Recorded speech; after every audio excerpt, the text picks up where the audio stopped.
Rahmatullahi wa barakatuh. Welcome to a new lesson on Tajweed today using the book Reach the Goal Fair Tajweed Rules. I'm compiled by Maha Rashid. I'm by name Suleiman Ibn Yahya. So inshallah today we are going to continue from where we left the last time.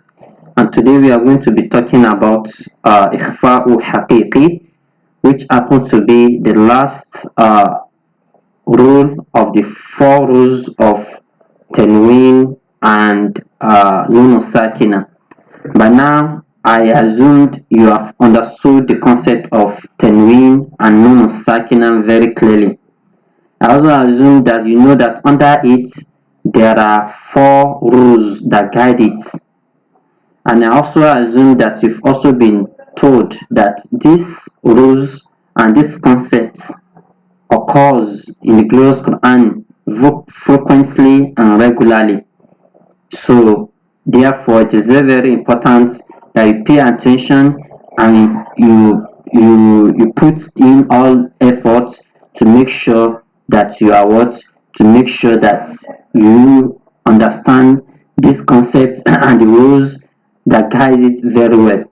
You need to pay attention, put in all the necessary effort of listening, effort of making notes, effort of asking questions, effort of reading. All these are asbab that you need to put in to understanding any subjects and any topic being taught in any subject. And then you pray to Allah subhanahu wa ta'ala to help you towards achieving it. So these are the things that are expected of you. Then the rule is called Ikhfa'u Haqiqi, as it has been written and you can see. It means Ikhfa in the literal meaning, in the language, day-to-day language usage, it means to hide something. The phrasal verb of hiding something that comes from the root word khafiya. So akhfa, ikhfa'an.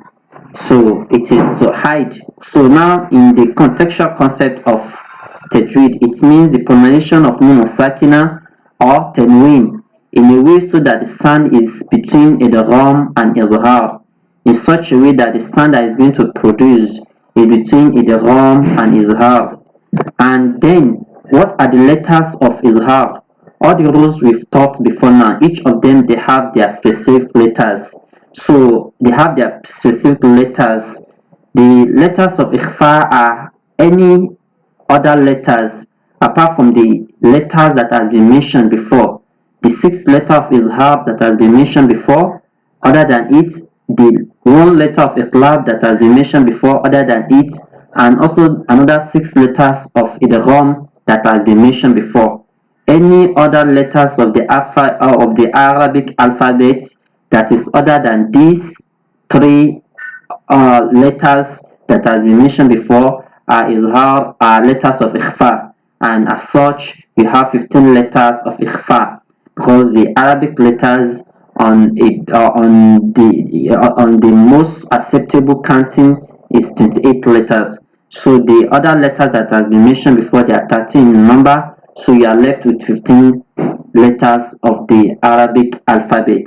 So these 15 alphabets are the letters of Ikhfa al-Haqiqi. The way of pronunciation, the way by which you are expected to pronounce Ikhfa is that if any other letter than the letters of Izhar letter follow the Nun Sakina or Tanween, the reader should hide the Nun Sakina or Tanween. The reader is also required to make Gunna for 2 beats. So you are expected to make Gunna, and you hide the Tanween or the Nun Sakina inside the next letter. So for example, we have Faman Sha. Let me briefly switch on to the screen so that you can see how my recitation, or how I'm doing the recitation of this. So you have like Faman sha'a dhakara, فَمَنْ شَاءَ. So the difference between man sha is what is known, and it is what is called ikhfa haqiqi. The nun sakina therein is being hidden into the shin with gunna, is being hidden with the gunna, and then there is a preparation for the articulation or pronunciation of shin. So you have faman sha. So practically you have to, the way it is being pronounced practically is that you have to bring about gunna, complete gunna for 2 seconds. When you are doing when you are doing ikhfa haqiqi, you have to do gunna. When you do your gunna, then you have to prepare, you have to set your mouth ready for the letter you are about to articulate. So in such a way that you are almost set to articulate that letter. In this example I brought, faman, I spread my mouth opened and well prepared to articulate the letter of sha. Faman sha. So if the letter had been another letter apart from shin, my mouth would have been set other than this, because I'm going to set my mouth in accordance with the letter of the ikhfa I want to do.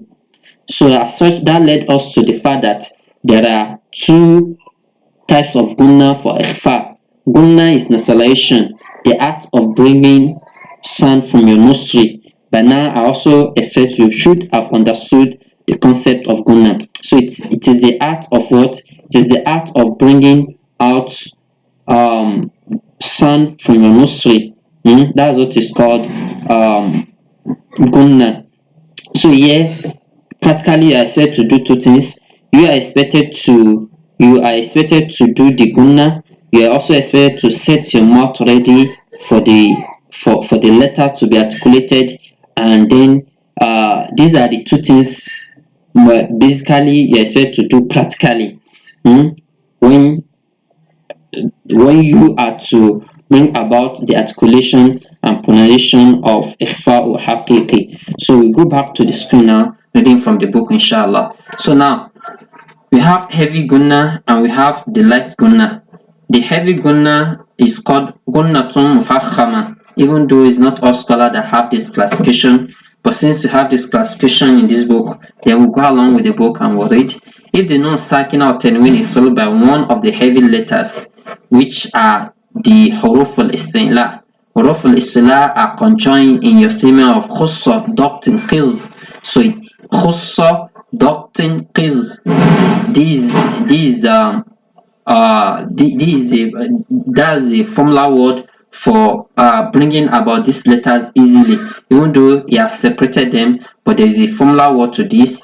Maybe you can just write it down and form the poem or the stanza of a poem like that. Khussa, doctrine, qiz. The sound of the gunna should also be heavy. So you have yanzur, yanzur, man tagha, من طغى, من طغى. So it's going to be called heavily because of the letter that follows it. Then you have other examples of it coming on tanween. You have an example of عذابا قريبا, عذابا قريبا, كتب قيمة, كتب قيمة. So the second is the light gunna, light gunna that comes about with ikhfa haqiqi. If the non sakina or tanween is followed by a light letter, the sound of the gunna should be light. Example of non sakina is faman sha, faman sha. أنذرناكم, أنذرناكم. Another example is وكأسا دهاقا, وكأسا دهاقا, يومئذ شأن, يومئذ شأن, يومئذ شأن. So these are the ways by which ikhfa haqiqi are being pronounced. So you have examples, you have definition, you also have a general table that is being inverted to explain the whole concept of the Nun Sakina and Tanween for you. I'm not going to go into this, but you should read it at your own spare time. You also have other writings that explain the general concept of Nun Sakina and Izhar for you on page 25 of the book, how to pronounce each rule. So it's like Izhar Halqi for Nun Sakina, pronounced as, written as. Other examples are also being written for you to go through and for you to do what? For you to assimilate and be ready to understand it as it ought to be understood. So inshallah, I'm going to stop here today, and hopefully we are going to have a test of what, inshallah, may Allah make it easy, of what we've been doing since or before now. And then before we proceed on the book to other lessons, and may Allah subhanahu wa ta'ala make it beneficial for the speaker and also for the listener, and may Allah subhanahu wa ta'ala reward you and reward me abundantly, and may He subhanahu wa ta'ala crown our effort. Assalamu alaikum wa rahmatullahi wa barakatuh.